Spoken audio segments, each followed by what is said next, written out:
Hi, Nick. Good to see you after so many years. I don't even remember how many it's been. But as you can see, I'm in a very specific spot here in Onomichi. And, last time we spoke, we kind of did it for the benefit of Bulgarian readers. This time, I don't want to limit it to Bulgarian readers. So, although, this is what I do, I'd like this to be a conversation for all of your readers. So here I am. I'm in Onomichi, and would you like to do the honors and explain why I find myself in front of this beautiful statue behind me? Yes. Okay. So first of all, yeah, thanks so much, Abo, but for everything. First of all, I should just say, so Abo's my Bulgarian translator, and also works for Riva Publishers now, which you didn't when we first met, right? You started working for them a bit after. Yeah. But so weirdly for me, Bulgaria was the first foreign language to buy my first book. So, and Abba and I have been in contact ever since, and have become friends, I'd say, since she first translated my book. So the reason Abo is in this town, Onomichi, is, and I'm really impressed by this. I can't believe I'm talking to you. You've gone to Onomichi, and you're there because you just translated my second novel, which is set in Onomichi. Yeah, that's exactly the reason. And I'm not just in Onomichi. I'm in a place that the Japanese word for it is a shotegai. So it's a covered market. You can see the roof behind me. I've done a few interviews in my time, and this is a very weird one because I insisted on walking about while we were doing it. For one thing, in this town, I don't really have an office where I could sit. But also, it's quite empty right now, and it's very fitting that we're in this shotegai, where a lot of the plot takes place. Why did you set the book in Onomichi, out of all places in the world? That's a good question. I think it was because so it was the first place I lived in Japan, but I didn't actually live in Onomichi. I lived one train stop down, a place called Itozaki. But I used to go to Onomichi every week, and the other side of the train station, there's a community center. I don't know if it's still there, but when I moved to Onomichi, you could there were a bunch of volunteers who taught Japanese. So after work on a Monday night, I think it was, I would take the train to Onomichi, and I would go for a language lesson. So I think really the root of the reason why I set the book in Onomichi is because it's a wonderful, like, beautiful town, but it's where I learnt Japanese. The other thing about it is it's a very kind of artistic town. It has lots of links to poetry, to literature, to movies, to art. So it's a very kind of cultural town, and it's the other reason I kind of thought it was important to set it there was because it's, there are loads of places in the in Japan that are famous outside of Japan, but Onomichi is not really that known. It's very famous within Japan. So I kind of wanted to spread the word. I wanted people to find out about this town. And like Abu, I'd say you're not the first person to have contacted me or gone to Onomichi and done something. A reader from Taiwan went and made a wonderful post, like taking pictures of the locations from the book. A photographer from France, I think, also did the same thing. So I'm kind of pleased that the book has spread the word about the town. And weirdly, I should also add that the mayor of Onomichi, when he found out about my book when it was published in 2023 in English, he posted about it on Facebook, and he added me on Facebook. So now I'm friends with the mayor of Onomichi on Facebook because I set the book in the town.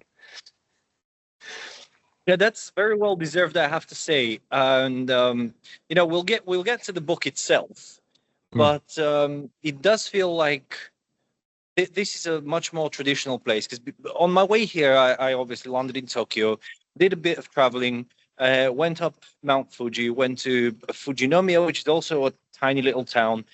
Spent some time in Kyoto, and when I came here, I very quickly realized that my half decent English is not going to serve me at all.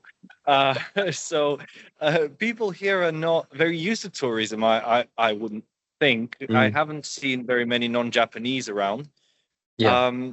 Other than a couple of people who I spoke to, I asked them a question about directions, and it turned out they were here to study Japanese, the same as you did, as you were. Sorry. So, but it does look like a fantastic place with a lot to offer. So you've done very very well setting your book here. So let's talk a little bit more about the book. Why am I in this particular Shotegai? I guess because one of the characters, Ayako, her coffee shop is in this Shotengai. So it's basically it's where she goes to work every day. And then her grandson comes from Tokyo to stay with her. So she lives not too far from the Shotengai, but more up on the mountains. But every day, like the beginning of her story, starts with her coming to the Shotengai to open her coffee shop and to open it up for the day. Yeah. Yeah, and to be honest, after I read the book and I worked in it for a while, I imagined the ceiling a bit lower, so this surprised me when I came over. Um, but speaking of the book, it's got a lot of qualities to it, and I did love The Cat in the City back in the day when I was working on that. But I think you've outdone yourself. I mean, you've really done a great job in doing better than you did the first time, which is a problem with authors that have successful first books, because there is the famous saying that the second book is the most important one, because you either fly or you flop. So what impresses me the most about the book is the fact that it's actually two in one, two books in one. You probably could hear a small dog here barking, but don't mind him. That's a nice toy poodle. Anyway, so you've got two in one. How did this idea come about? Because I remember speaking to you about the different stories in The Cat in the City and how the inspiration or the idea came, from Chaucer's Canterbury Tales. How did this come about? But yeah, it's difficult to say, really. Yeah, but the thing I've realised now, because I've just sort of I'm putting the finishing touches to a third novel at the moment, and now my experiences of writing novels, the thing I'm just sort of slowly coming to understand is that they're not things that kind of come to you all at once and you do, start to finish. They're things that you live with for years, and they evolve and they adapt and they change. But with Four Seasons in Japan, I knew Ayako and Kyo, the two characters in the novel within the novel, came to me just fully formed. And so I sat down and I wrote the story of Ayako and Kyo from start to finish in 2 months, I think it was.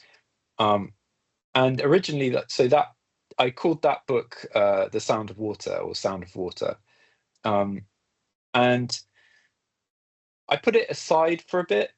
I put it aside for a couple of months, and then I came back to it and I read it, and I was instantly struck by this sensation that this didn't read like it was written by me. It read like it was a novel translated. It read like a Japanese book that had been translated into English. And that got me thinking, because my novels don't really, to me, they don't exist just within the written word. They exist in this kind of huge space that exists outside of the book as well. So I started to question, well, if I didn't write it, who did? And that began the long journey of trying to figure out what this novel within the novel was, who wrote it, who translated it, because I was certain that someone had translated it. And that became a process of trial and error. And Flo's journey to kind of find out who wrote the book. So Flo's the translator. She's also in The Cat in the City. That journey was also kind of a personal journey for me to try and work out how this book that I'd written actually fit within a fictional world. Yeah. Yeah, it does read quite interestingly, and it takes a while to kind of get into both stories at the same time. It demands a little bit from the reader as well. So as a reader, and obviously as a translator, I was very active in everything I was doing, because it's not as passive as other books might be. I had something specific I wanted to ask. It just flew out of my mind as you were talking about Flo and Kyo. But here's one thing that no one warned me about when I was coming to Japan. I finally realized why Kyo was so annoyed about not having an air conditioner in his room with his grandmother. Because nobody tells you that you walk around sweating like anything. Yeah. Is that something that you experienced, or is it just me? No, I experienced that too. So when I moved to Japan, it would have been around about this time. It would have been like kind of end of August, but a long time ago. But I remember, especially like even Tokyo was, when I flew down to Hiroshima from Tokyo, and I stepped out of the airport, I was like, wow, this is humid. This is humid, because it's not just hot. Because I'd been to Africa and experienced like dry heat, like extreme dry heat, but that kind of really humid, and it's even worse if you go somewhere like Shanghai, or like there's worse places than Japan, but it's that kind of oppressive like humidity. And I do remember a year when I lived in Tokyo when I didn't have an air conditioning unit, and I just used to lie on a towel each night. It was, that was it. Yeah, so no, it's not just you. It's not just you, but you do get used to it. Your body acclimates to it. And in fact, the Ayako, her insistence that actually you shouldn't use air conditioning is kind of right, because if you don't use it, then you get used to it. And whereas if you spend a lot of time in the air conditioning and then move out into the humidity, it really hits you. So there's some wisdom in Ayako's strictness, I'd say. Yeah, well, there's a lot of wisdom in pretty much everything that's in the book, and honestly, only now am I able to fully appreciate how well you've captured Japan and the way they are. And I've only spent a week here now, and I'm sure I'll be coming back to learn more about it. But it's such a far removed foreign culture for Europeans, that sometimes it doesn't quite make sense until you come here. And I'm only now realizing this. Have you found this with your readers? Have some of them struggled to understand what you've been writing about? I think, I don't know. I think some. What have I experienced with readers? I think in my first book with The Cat in the City, as you well know, there were like a lot of characters, and I think people struggled with all the different characters and their character names and everything. That's one thing that readers have said to me at events in England. This one, I haven't heard so many people. I think maybe it's because of the kind of the grandmother grandson relationship. I think a lot of people can relate to that, and it doesn't. It's sort of. Yeah, I don't know. I don't know. It's always a difficult one with readers, because you can only garner what people think at events when they ask you questions and things like that. I think one of the things I always find hard, though, is people wanting Japan to be different, and wanting me to say that Japan's different, but for me, Japan was a home for a long time, so I don't necessarily see it as different. I feel quite at home there. So I think I struggle sometimes finding what the difference is, because I got very used to living there. And this is something I'll be exploring Very in the thing. interesting. Yeah, go on, sorry. Sorry, I interrupted you. I very vividly remember that when we first spoke, we talked about Flo because she's an interesting character from the Cat and the City.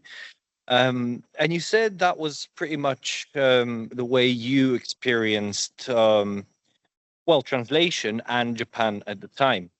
And in the second book, she does seem to feel quite foreign in a lot of ways. You know, in her relationship with Yuki, in the way she interacts with Makoto and what was his name? Kyoko? Yeah, her name, Kyoko. Yeah. So is Flo still based on you, or is it now a completely separate person? Yeah, that's a good question. I think she's not me anymore. She kind of ceased to be me. She in The Cat in the City, she was someone who I related to a lot. But I think when I was writing Four Seasons, I started to see her, as this sort of very different person. Yeah. You mentioned just now the title of the book, Four Seasons, and obviously seasons are quite important in terms of literature and haiku and all kinds of culture-related stuff in Japan. Is that the only reason why you selected the title and obviously the plot? Because it does go through all four seasons for Flo as a translator and also for Kyo and Ayako as main characters of the novel she's translating. Yeah. So good question. So the title is a bit of a weird one because I still don't really feel that happy with the title. Like it works, but basically, I originally called it something else. I called it Onomichi Story. And the reason I called it Onomichi Story was because there's reference to this in the book, but there's a really famous movie by the Japanese director Ozu called Tokyo Story, which is about a family from Onomichi who go up to Tokyo to see their children who are all living in Tokyo. And it's very much a kind of from the countryside to the city type of movie. It's a really good film. And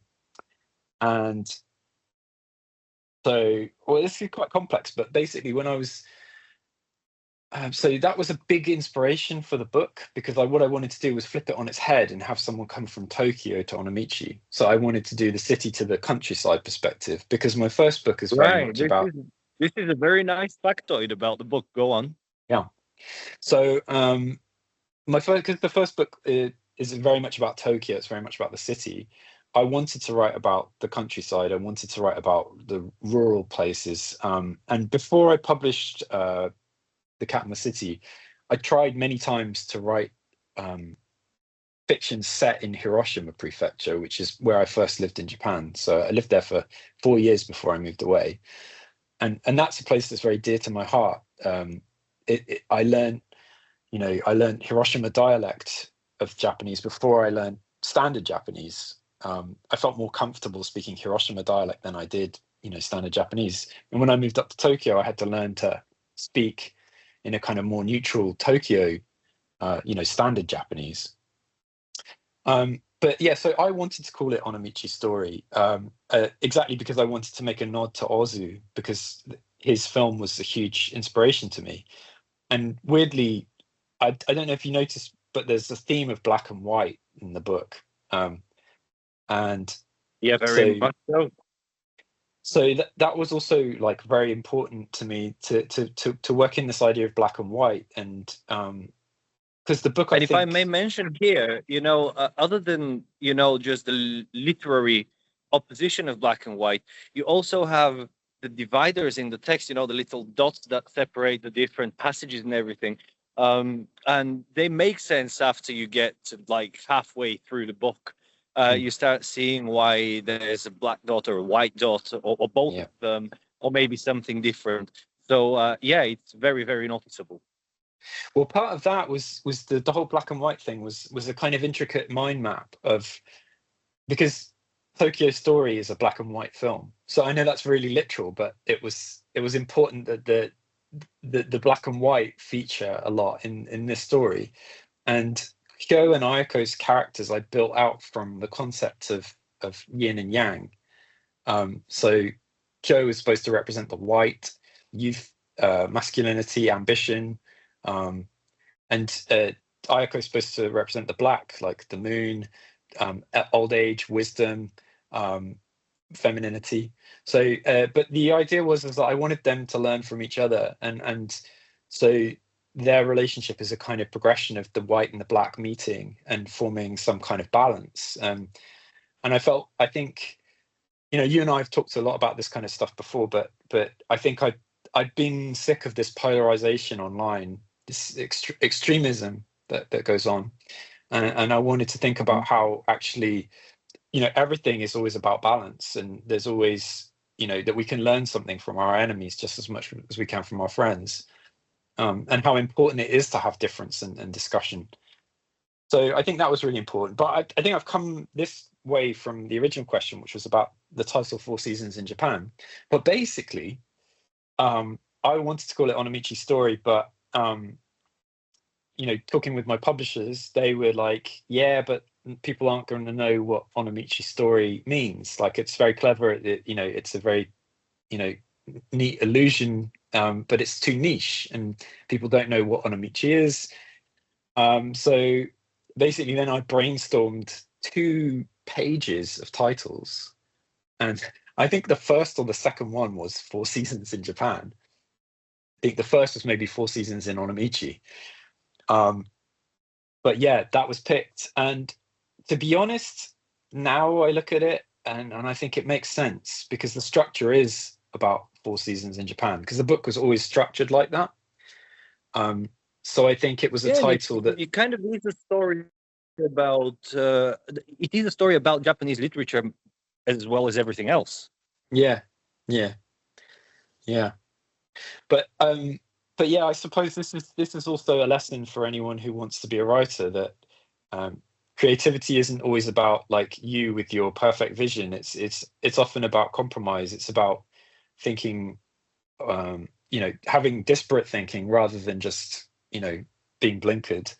And this one thing I really love about the people who I work with, my editor, for example, is my editor's amazing. And you talked earlier about the difficult second book, but I feel like probably I benefited from having such an amazing editor who saved me from putting out like a weak second book. So it's that collaborative spirit that helps, I think. As a publisher and an editor, I love hearing stuff like that. So thank you very much. I hope all my authors are listening closely. But this brings me to the question that flew out of my mind earlier. And it's, as you say, we've been in touch for a while. And, you've helped me quite a bit with my novel that's coming out soon. And I've really enjoyed this kind of collaboration. But through it, one of the things I found out some time ago was that you did write a few other novels that, for one reason or another, didn't get published. And without giving away too much, whatever is comfortable for you, but your readers and our listeners might be interesting to find out what happened to the novels that didn't get published. Mm-hmm. Yeah, so the first one that didn't get published was something I wrote before I wrote The Cat in the City. And just long story short with that one, I started doing a creative writing course, quite a long time ago. And I'd written this manuscript before I started the creative writing course. And I went to my lecturers and I said, look, I've written this novel. What should I do with it? And they said, put it aside for now, work on something new, and come back to it later and see how you feel about it. So I did that, and I had this idea about a cat in Tokyo, and I started writing that book. And really, what happened was I came back to the novel that I'd written, and because I was so sure of The Cat in the City, because I believed in it so much, and I really wanted it to work as a book. I looked at this other thing I wrote, and I just had this sobering thought that it wasn't good enough. That I knew that The Cat in the City was better, and so I binned it, I threw it away, and I just decided that I would finish The Cat in the City and I would publish that, and it was the right decision. And then the other book that I threw away was something I wrote after The Cat in the City, and that was something that I showed to some friends, I showed to my agent, and we sent off to my editor, and everyone up to that point had been saying, yeah, it's great. But my editor came back and said, it's not the right thing to follow up The Cat in the City. And that was crushing. It was crushing for about one night. So I remember feeling really dark. But then I remember waking up in the morning, and all of a sudden, that's when Ayako and Kyo just came to me. And I thought, no, that's the book. And I went for it. But I think part of the thing with Four Seasons in Japan, when people ask me what's it about, I find the quick answer of saying what it's about is it's about failure. And then the longer answer is to say it's about failure, but more than that, it's about how we can find happiness the other side of failure. And I think the reason that theme was so important to me was because when I had that book rejected, the thing I wrote after The Cat in the City, I felt failure. But I knew that I had to find happiness the other side. I knew that I had to keep going. I had to keep working. And I think some people use failure as an excuse to give up, but I don't. I use it as a reason to keep going. So yeah, that's what happened with the two novels I threw out, and I don't regret it at all. I think that it was all important, and both of those books were helping me make my way towards the two books that I did publish. And I think writing is often about knowing what to throw away just as much as it is about what to say. Yeah. Yeah. Kenny Rogers has a nice song called Gambler. The secret to survival is knowing what to throw away, knowing what to keep. So I kind of have this always on my mind. I do like Kenny Rogers, but that's a separate story. It's great to hear you say that, because that could be excellent advice for young authors who get disheartened after some of their works get rejected. Mm-hmm. But it's part of the process, and there's so many stories about authors like, I don't know, Stephen King and Joanne Rowling and whoever, who got their books rejected 1,000 times before they got to where they are. Well, you mentioned cats, obviously, with The Cat in the City. There's cats in Four Seasons in Japan as well. One on the cover, on the Bulgarian cover as well, which again is slightly different to what you've got in all the other languages. I bet you've seen it. I don't have it yet printed to show you, but it will come out within the next month from taping. But probably by the time the interview is out, or this conversation is out, it will have been published. So I arrived to Onomichi about 4 hours ago, and the first thing I did, as I told you in the pre conversation, was head straight up to Cat Alley, and I didn't see Coltrane, but I did see one cat that scared me a lot. Is this a place where you spend some time? I know you like cats. I know you have a couple. Why are cats so important to you? We've talked about how important they are in Japanese culture in the previous conversation, but why are they important to you? Oh, why are they important to me? I think I started realizing the importance of cats when I first moved to Japan. Um, I think it was something to do with just the prevalence. So they're on the streets everywhere. Like, in Onomichi, there's the cat alley that you went to earlier, but just they're just everywhere. There's a prevalence of cats in Japan. And one of the things I felt was at times, and you're probably feeling this a little bit yourself, but um, you always know that you're an outsider, that you're a visitor when you're in Japan. Um, but when you Well, approach I am cats, though. I'm a yeah. tourist. I'm a tourist. I'm not like you. Well, even me, you see, even it doesn't matter how long you live in the country or how much Japanese you speak. Um, it's quite obvious I'm not Japanese, and I don't really have any thoughts on that other than it's just that's just a matter of fact. Um, but one thing, if ever I was feeling down about it, or if I was feeling a bit isolated, um, whenever I approach cats, though, they don't see any kind of difference. They're just like, oh, here's another human. They don't look at you differently. So if ever you were feeling like people were looking at you differently, you can't say the same about cats. They look at everyone with disdain. They don't they don't care who you are, you know. Yeah. And there's something reassuring They're about not that. racist. They hate everyone No, equally. they hate everyone. Yeah. Yeah. So you kind of know where you are with a cat, and there's something reassuring about that. But also, I think this is the reason why in Japan cats are popular. The houses are not kind of predisposed to keeping dogs.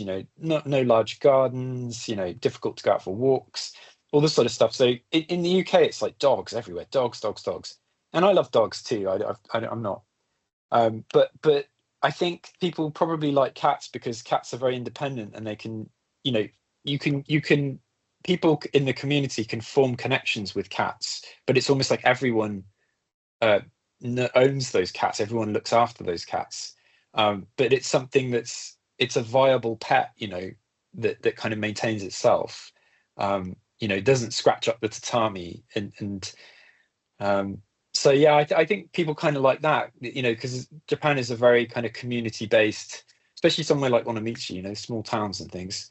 They're very community centered, and so the idea that the community is looking after the cats, I think, makes the cats popular in themselves. Yeah. That is something I realized the other day. So I went to a bar in Tokyo, and there was this girl. She was a friend of the bartender.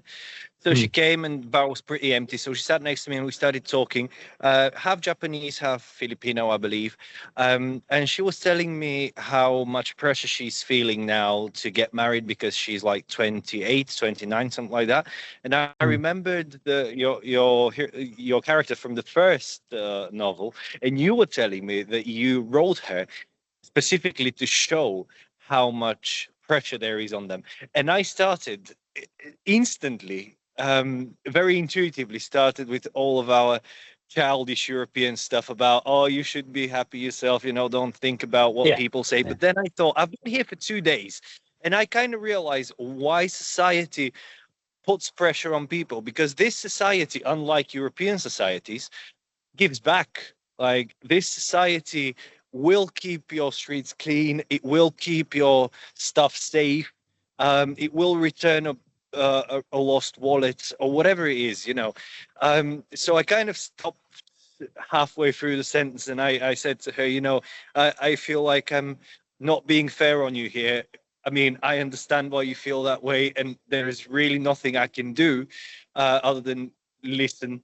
But I can't really advise, because I honestly don't under well, I understand what she's saying. I understand why she's upset, but at the same time, I don't understand the context well enough to comment on Mm, it. mm. Yeah, I guess that. Yeah. Yeah. And that's true. That's true in a lot of situations in life. I find when people when people are upset about something or they have a problem, they're not necessarily looking for the person who's listening to fix their problem. It's more that they want to be heard and they want to be understood. Um, Yeah, because probably yeah. they know how to fix their problem, but maybe they can't, or you know what I mean? Like it's like, Yeah, and I think you're exactly. And right. that's why I had to stop myself from Yeah, advising. yeah, absolutely. Yeah, yeah. Well, um, just because we did mention cats, and I think other than talking about your book, which is brilliant, and there's not enough I can say about it to. I can't oversell it really. It is one of my favorite books, and it's not every book that makes me travel across the world to go to see a place. So I think it's the first one that's ever done it for me. But anyway, cats. Um, you have some very exciting news about a cat-related book that probably you would like to share now. Oh yeah, yeah. So I've just translated a new version of Natsume Sōseki's "I Am a Cat," which you also translated, right, from into Bulgarian. Is that correct? Well, I translated part of it, and then our funding from the Japanese Cultural Center got rejected, so it's kind of on hold for the moment. But hopefully, I will. But even if I did, it would be from English. I wouldn't be able to translate it from Japanese. Okay. Yeah. I've got a copy of it here. I'll just grab. Where is it? There it is. Yeah. So it's a new translation of this classic cat novel, I Am a Cat, um, which I I think I worked on it last year, over the summer. And actually, that was the last time I was in Japan. But I was only in Tokyo. I stayed in Tokyo for 2 weeks, and when I was working on this. But this comes out in the UK on Thursday, so that's it. It's a nice French flap. Um, I love this publisher. They're Vintage Classics. They're such a The classy Vintage publisher. are amazing Yeah, publishers. Yeah, we yeah, all aspire to be like them. yeah. So I'm excited. I'm excited for that. But it's a weird thing. Like I suppose I finally got a true insight into what it is to do what you do. Like when it comes to translating books, and I have to say it's much, much, much harder than just writing books. I think, um, like it's actual work. Well, writing books is actual work as well, but yeah, they're very different, and they do have their own difficulties. So yeah, and that's why I now like Four Seasons in Japan even more, because it's all you. I get to know Nick Bradley through that book. It's translation, it's Japan, it's cats, it's all of that. It's relationships. So yeah, it's excellent to have that book coming out in Bulgarian. Finally, there have been a few delays along the way this time. We were the first ones to publish Cat in the City outside of the UK. We may be the last ones now to publish Forces in Japan No, outside no, the no. Don't UK. worry. Don't worry. You guys are you're still doing better than like there's still other languages that are yeah. So Well, good for you. I mean, you're doing well. Um, So yeah, thank you very much, Nick, for spending some time with me. I know you have a wife and a son who are now next Mhm. door, so they can make some space for our conversation. Congratulations on this as well. Thank And you. yeah, I'm glad that I got to have this conversation with you from this specific place, from location, as they say. Uh, and I look forward to reading your third novel, which should be coming out soon, right? Yeah, well, I'm not sure how long it will be, but yeah, it will be coming out. That's for sure. Which is You're a working good on thing. something. Yeah, Yeah. it's definitely coming, but I can't say when. But it is. Um, yeah, and I'm excited about it at the moment. I'm sure when it comes out, I will be filled with doubt and fear, but but right now I'm excited about it. Well, I reserve the opportunity to speak to you after it does come out and after I read it. because our Bulgarian readers, you're growing on them a lot. So hopefully, after the second book, there will be even more of them. Oh, great. Oh, well, I still really want to come to Bulgaria. I'm looking forward to an opportunity to come. I'm working on it. I wasn't putting pressure on involved. No. I know you're not, but yeah, a lot of bureaucracy involved, which we might discuss off air. Okay. Yeah, cool. But yeah, I want to say thank you to you though, and I hope you put this part out on the interview, because like I think one of the reasons I wrote 4 Seasons in Japan was because of my interactions with you and other translators of The Cat in the City. And I think that I didn't say this earlier on in when you asked me about the genesis of 4 Seasons, like how it came to be, but part of it was just seeing how hard my translators worked on my book, and feeling this deep sense of gratitude for how much work they'd put into spreading this thing that I wrote in English. And I think that was really another big factor on why I wanted to write a book about someone trying to translate a book, because I think from the public view, they think that probably that translators just take the original into a cupboard and they just sort of like wave it around a bit and they come out with it translated. But translators have to live with a book. They're going through their own lives. They're doing all this stuff. Sometimes they might love the book they're translating. Sometimes they might not care for it that much. But they're always putting their heart into it. And so that's why it was a really important book. And I'm going to be honest, Abo, like you were at the back of my mind when I was writing 4 Seasons in Japan, so I'm so glad to see that you've gone to Onomichi, and I just hope you're having to blush and cry. I hope you're having an amazing time in Japan, because it's a wonderful country. Yeah, this is a really touching thing of you to say. I've even lost my words now.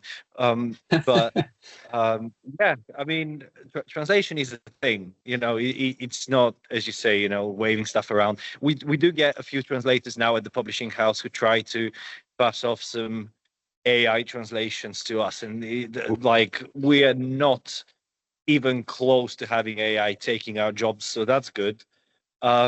But yeah, it is a whole experience. Each book is an experience.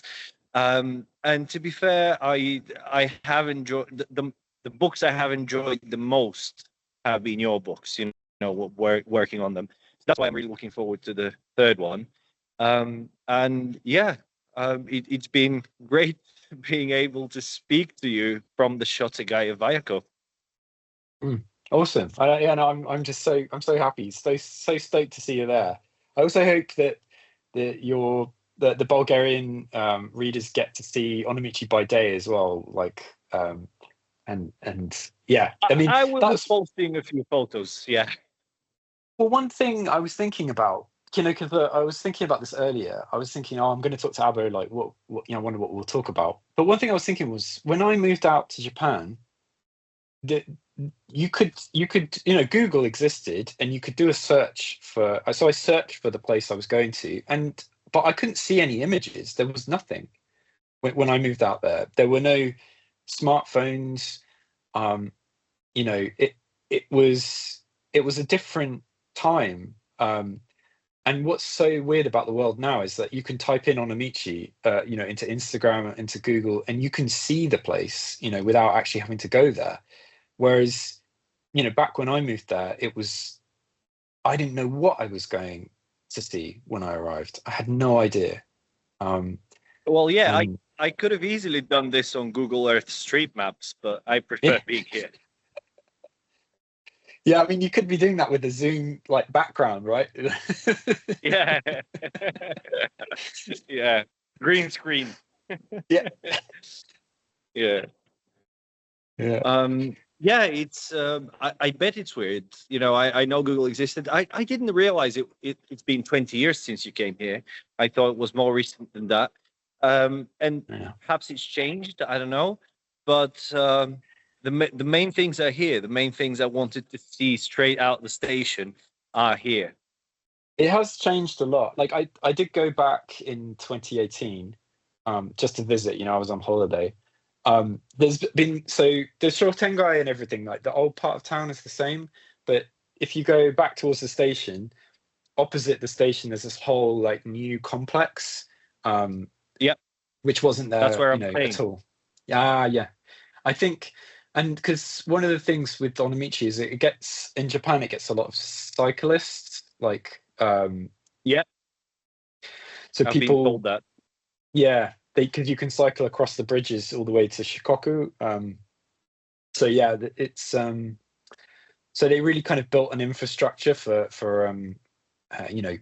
tourists, cycle tourism, I suppose. Yeah, I've been told that, and you suggested I go to the islands, so I'll probably do that tomorrow. Take a few pictures, maybe put them up together with the post about the book when it does come out. But yeah, again, Nick, thank you for spending your afternoon with me, and I look forward to speaking to you about your third book, and on a personal note, seeing you next month in Romania. Yeah, that'll be cool. Yeah. All right. Yeah. Okay, well, thanks a lot, and don't forget to read 4 Seasons in Japan by Nick Bradley.